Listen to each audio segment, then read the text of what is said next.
I think this is an amazing game. That wouldn't be surprising even if you didn't read the title and thumbnail. It's Breath of the Wild. It's time I share my praises of this beloved game.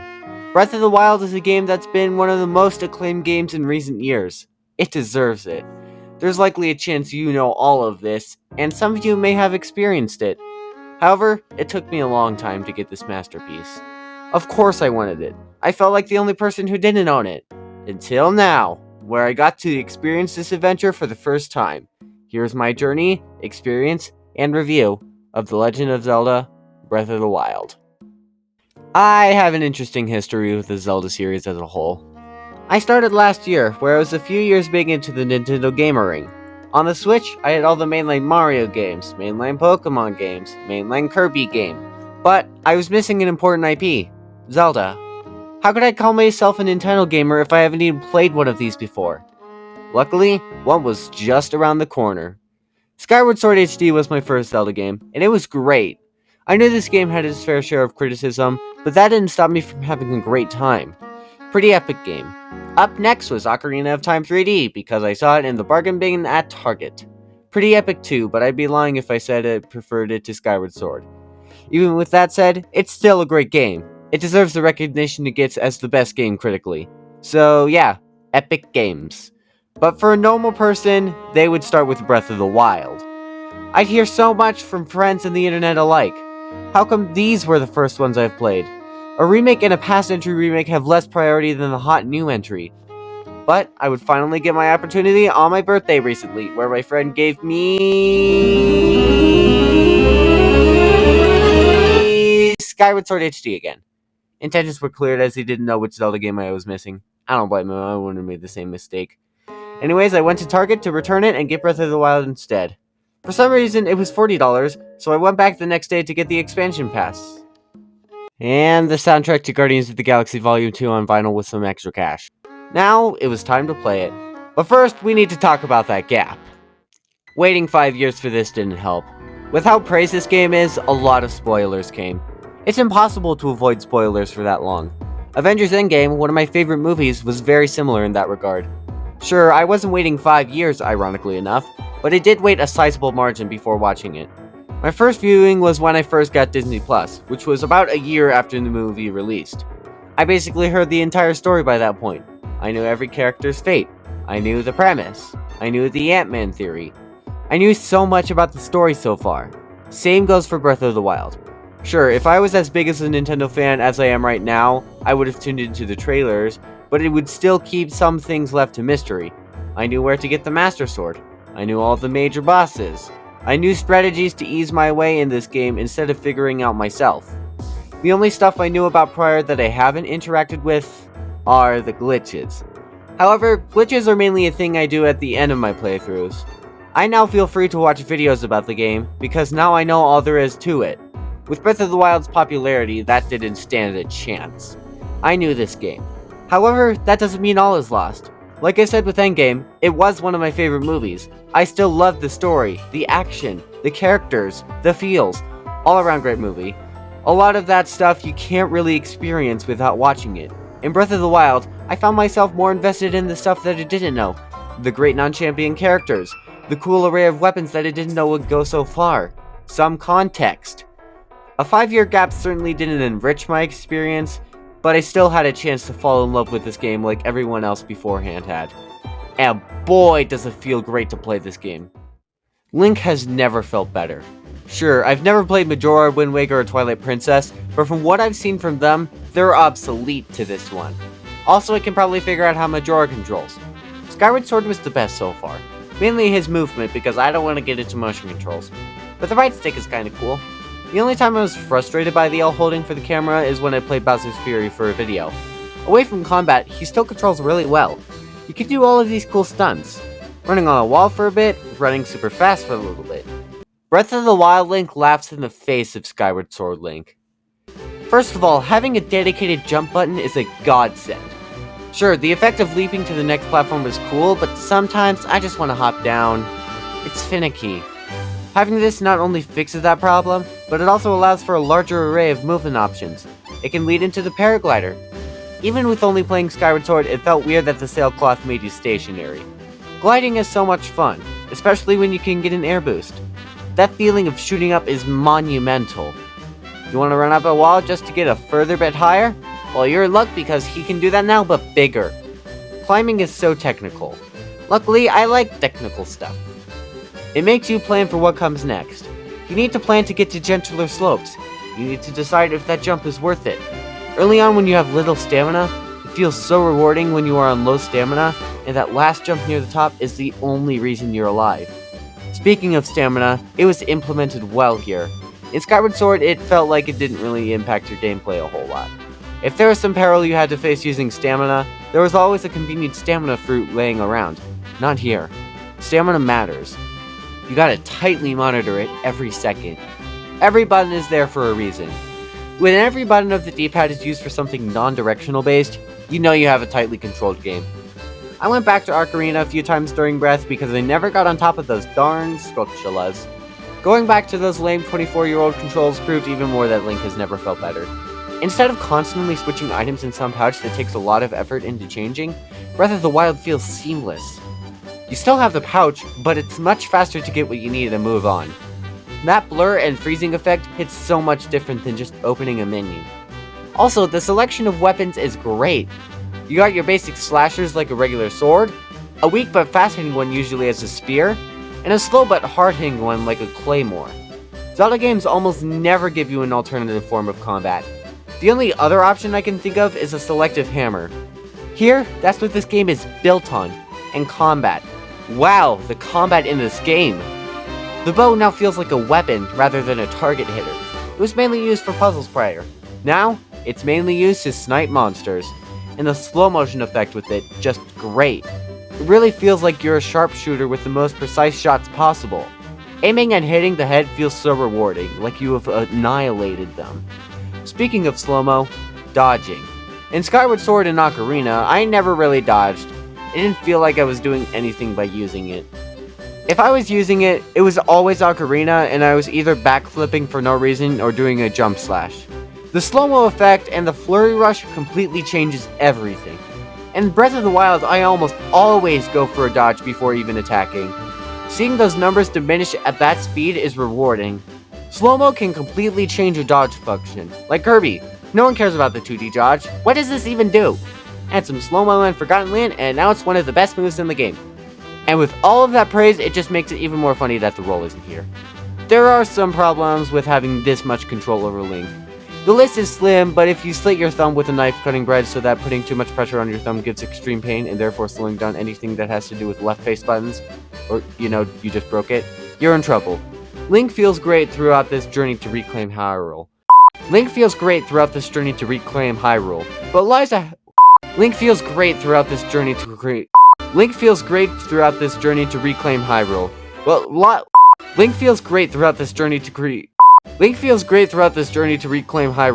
But what lies ahead in this journey? You're awakened by the sound of your name. Link.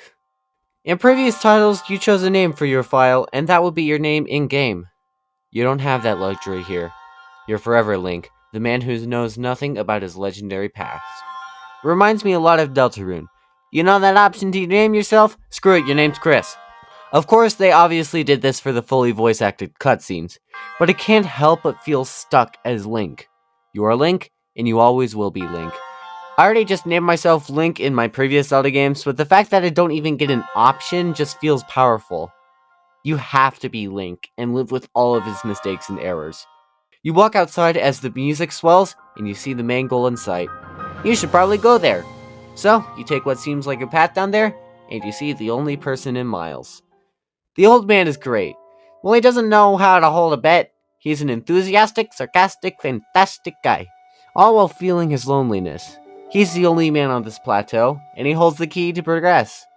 Do his bidding and get the spirit orbs. Shrines are cool, but nothing to write home about. They feel like something that's there only for the completionists out there. They're not really important, but they're fun distractions. You meet with him again to gain your prize. Again, he adds something to it. It will be done at a specific place. Only he leaves a bit differently. I already knew he was the king using epic brain power and problem solving, but the reveal still shook me nonetheless. Maybe because now he's fully voiced. Here, your task was beating the final boss. Only 3 hours into the game, or maybe 3 hours, I might just suck, and now you're tasked with the final boss. Only, he warns you. You are to face certain death at the state you're in now. So, you're sent your way to Kakariko Village. You can go beat Calamity Ganon right now. Of course, the game wants you to do the actual quest, but the sheer fact that you could do the final challenge at any time you want is astounding.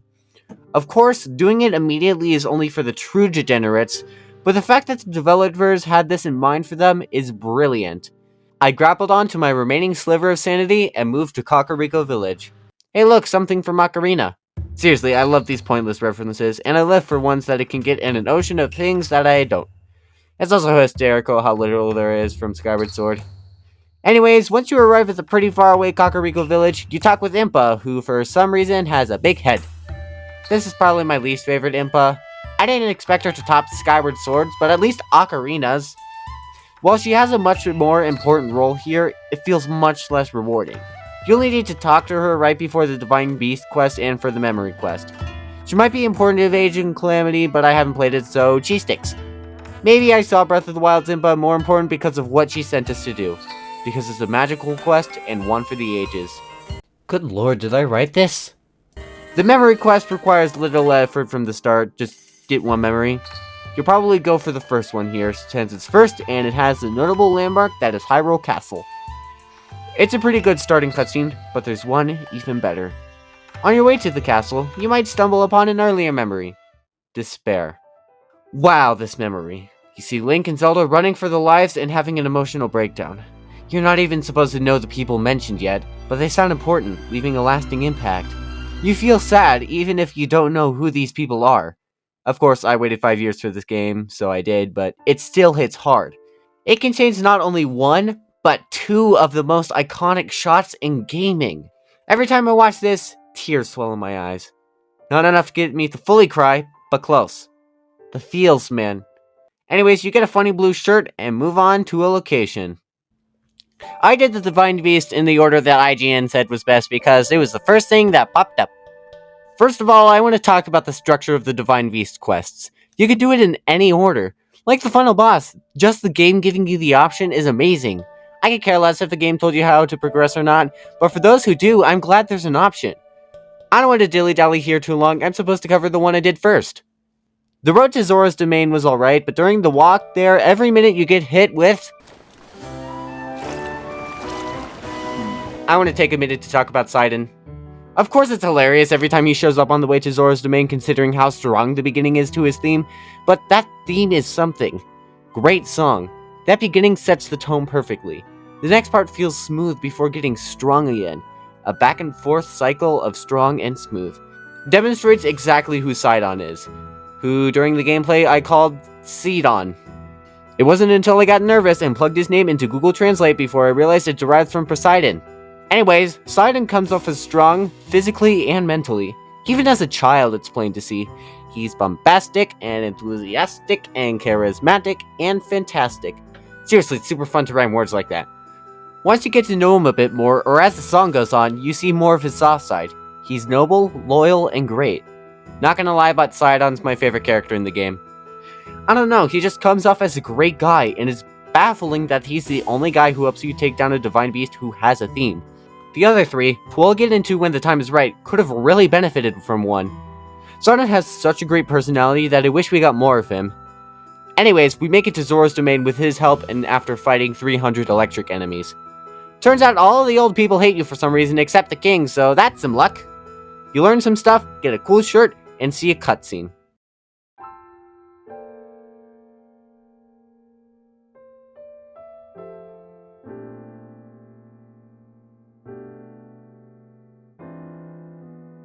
Like her brother Sidon, Mipha has an amazing theme.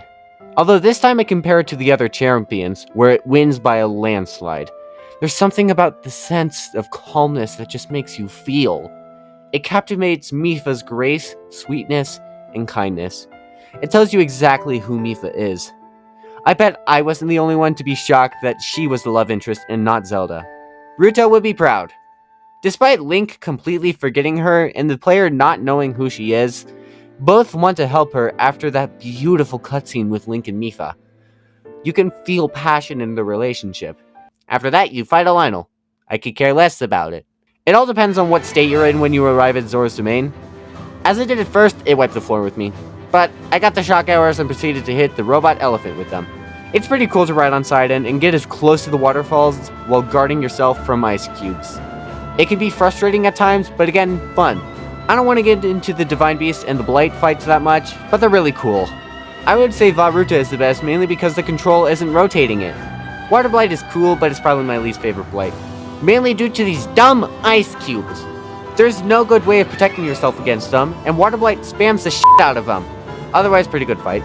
And with that, you have one last conversation with Mipha before departing. Mipha's grace is cool, but most of the time I completely ignore it. When I die with it, I'm like, lucky I had that.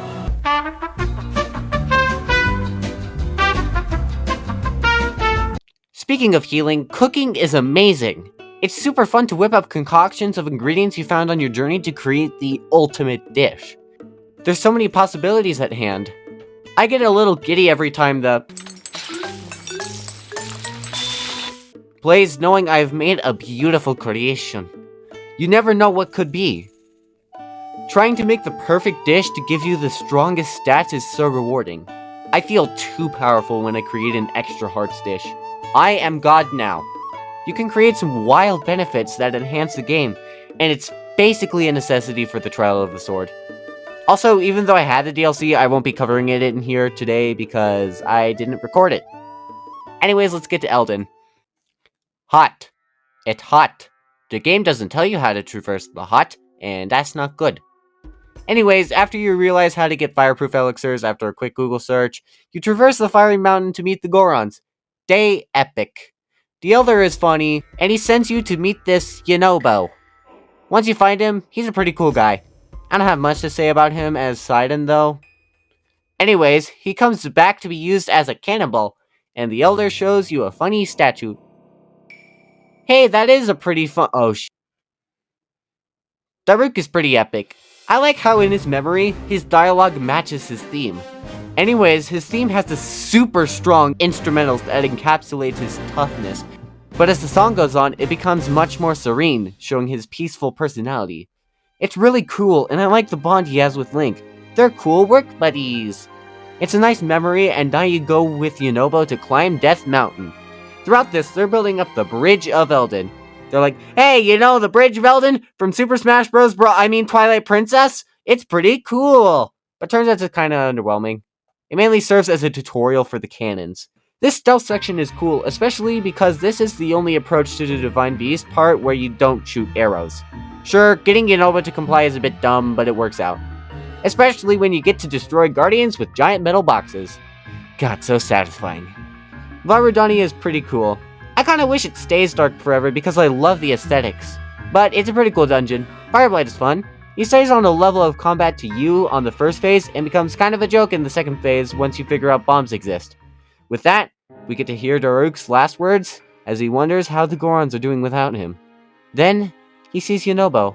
With a big smile, Daruk pumps his fist into the air while Yunobo cheers for himself, Daruk, and the entire Goron race. I'm not crying, you are. Not gonna lie, but this is the best cutscene in the entire game. It automatically raises Daruk's and Yunobo's scores tenfold. You have to see it for yourself. And with that, let's head to the birthplace. But there's one bird man that's pretty cool that we've already met. Cass feels like a character that shouldn't be important, but is. Although it's mainly due to the Champion's Ballad, he has great parts outside of the paywall. I'll be talking about base game Cass, since I'm currently not that far into the Champion's Ballad, and as I said earlier, I won't be covering it. First, we have to talk about that theme. Come on. Whoever was tasked with that accordion did a phenomenal job. It's a common motif to associate the air and sky with accordion, and while it follows that straight, it's done in an interesting way. Also, air recording music sounds good even when played straight. There's a reason it got so darn popular. There's so many remixes of it, including the super popular one from Ultimate, and it deserves it. Of course, the Champion's Ballad version is better because it's more complete, but I will consider it due to not requiring a copy of the game or the DLC. His story is interesting as well. He's a musician, deciphering the hidden meanings of songs his deceased master relinquished to him. I want to help him out, because he's just a good friend. I always stop to talk to him at stables, even if he's going to say the same boring thing. And in the Champion's Ballad, he gets elevated even more. That doesn't count, I'm being vague enough about it. Cass is a friend, and he derives from the Rito village, which we're heading to. I am super good at transitions. The Rito village is super cool. Of course, that remix of Dragon Roost Island is so calming and serene. The layout is pretty cool too. Seeing all of these houses looking like bird cages is really cool. Get it? Cause it's the ice place. Anyways, we talked to the sweet owl dude, and he says something about the robot bird fighting two of his compadres and one getting hurt. It's kinda weird that the other one plays no importance at all besides the Great Eagle Bow, but the other one is really cool. Teba I like, but is only third due to lack of sidedness or amazing scene. I feel like he could have done so much more. It's like, hey, you're kinda cringe, shoot those targets. Oh, you shot all the targets? Well, all the hate I showed you earlier has disappeared. Let's go fight the bird that recently hurt my compadre yesterday.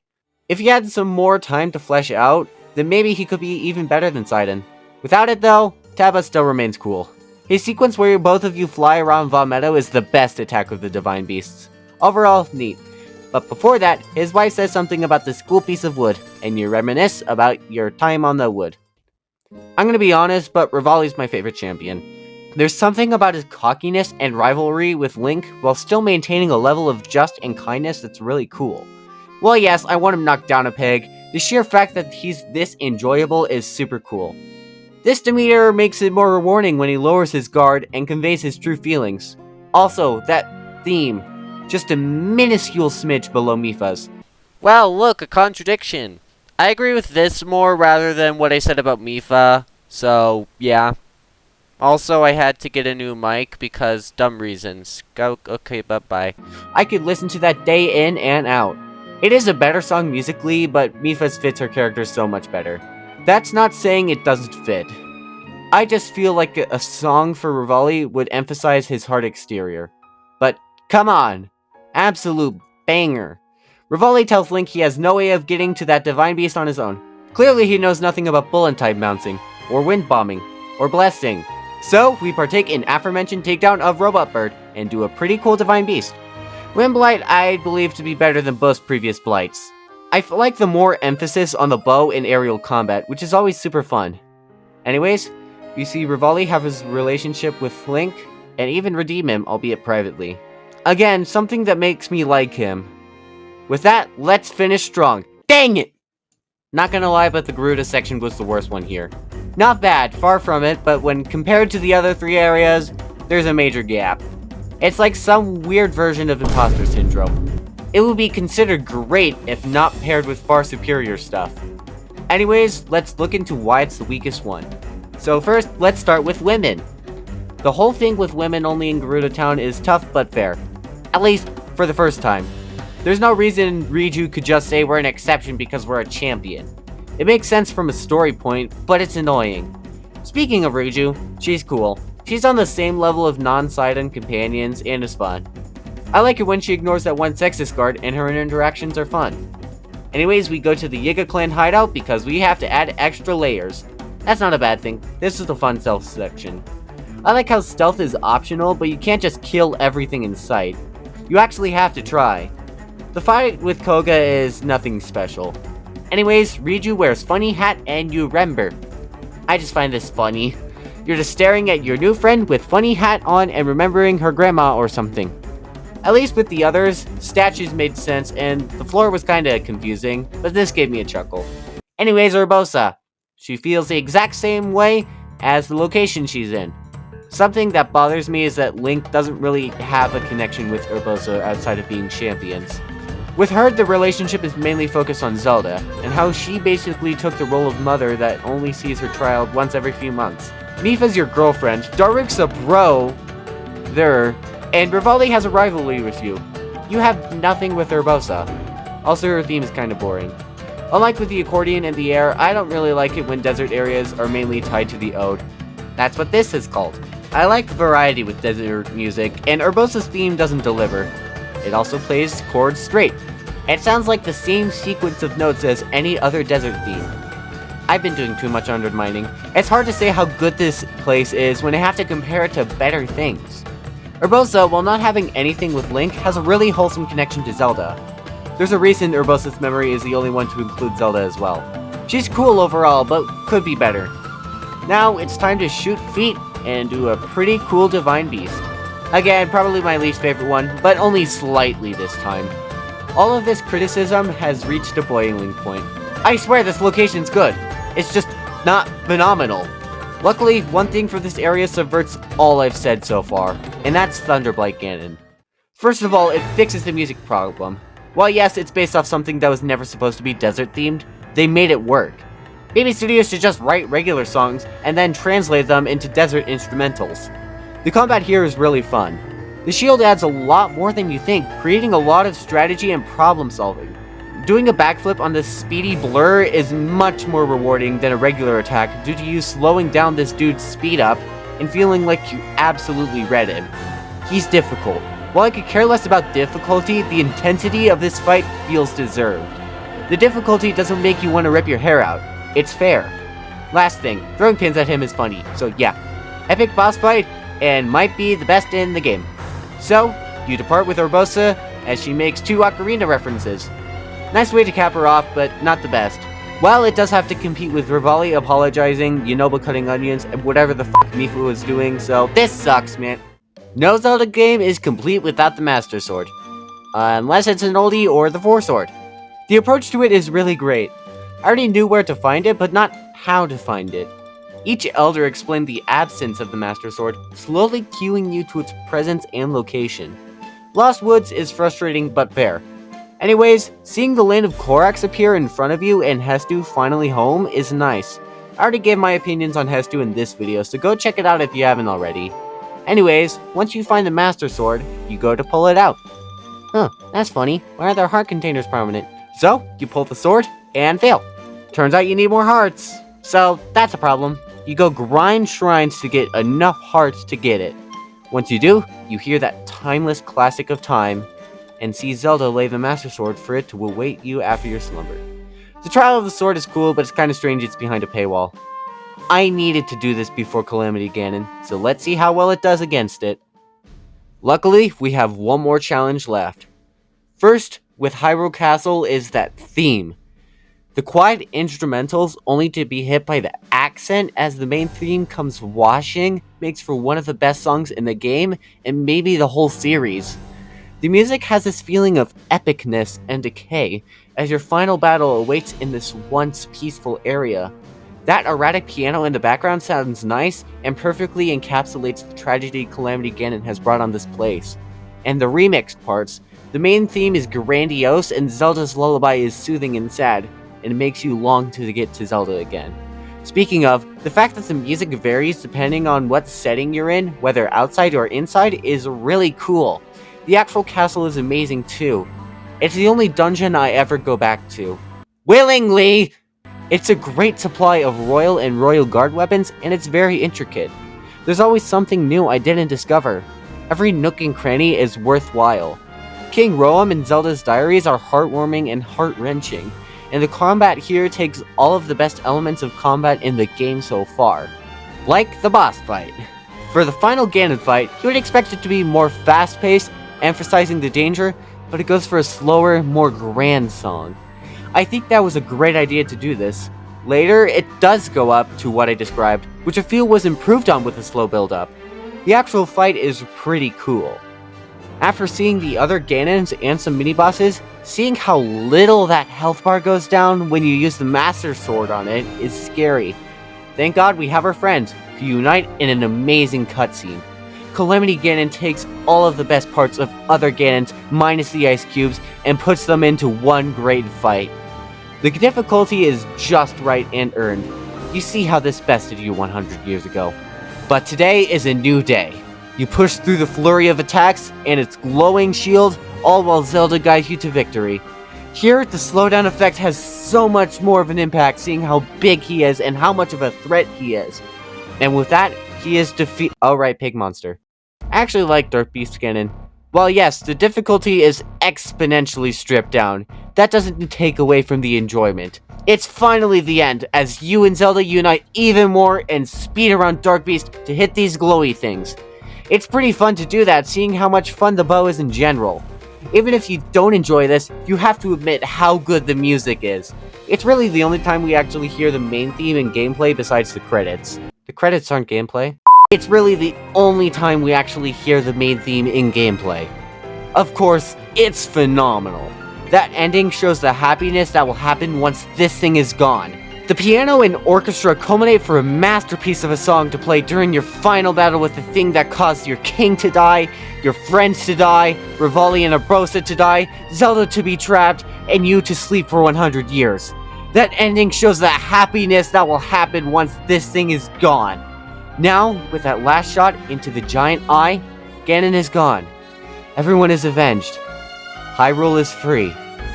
And now, you finally see a familiar face from 100 years ago that hasn't aged a bit. Zelda greets you with the friendship you two once had, and asks if Link was able to remember who Zelda truly was. We'll see what happens with Tears of the Kingdom, which after playing this game, I'm officially hyped for. So, in conclusion, what does Breath of the Wild do? How does it soar above its predecessors and create an amazing experience?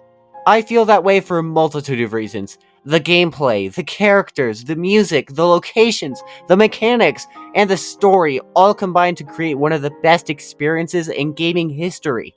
There's a reason it's getting a sequel. There's a reason it got a buttload of DLC. There's a reason why this game is still talked about today despite being 5 years old. That's because this is an amazing experience. It blows its already S-tier games out of the water and creates high expectations for the rest of the series. That makes me fearful for the sequel, but seeing how well they handled Majora's Mask, I see no reason why this game can't be the same. But seriously, Nintendo, give us some details. lol, okay. This is the best console release game, and this is coming from a guy who is overly obsessed with Mario U. I got Wind Waker and Minish Cap on my Wii U before writing the script. I haven't played them because I didn't want to taint the script. So hopefully Smash, Mario Kart 8, Miitopia, Mario U, Galaxy, Legends Arceus, Soul Silver, Forgotten Land, Hollow Knight, Stray, Generations, Ocarina, or Zelda 1 didn't. However, this game rises even above my number 1, Galaxy, to take the spot of second best game I've ever played. Around the same time, Stray also rose, but to a higher extent, for having the same consistency of quality throughout, and having more emotional beats than Breath of the Wild despite being shorter, which I don't mind. Everything I didn't mention is on the same level in both games. I don't plan on making a review of it anytime soon, and just to be sure, I played Galaxy again, and these games deserve their spots. But for now, let's talk about second best, because it's nothing to sneeze at. I love this game, and I am a fan. 10 out of 10. It's just because 9.8 rounded up, but still, 10 out of 10. Thank you, Nintendo. Thank you, Jonas. Thank you, Zelda team. And thank you for watching. I'll see you in whatever I do next, so look out for that. Bye.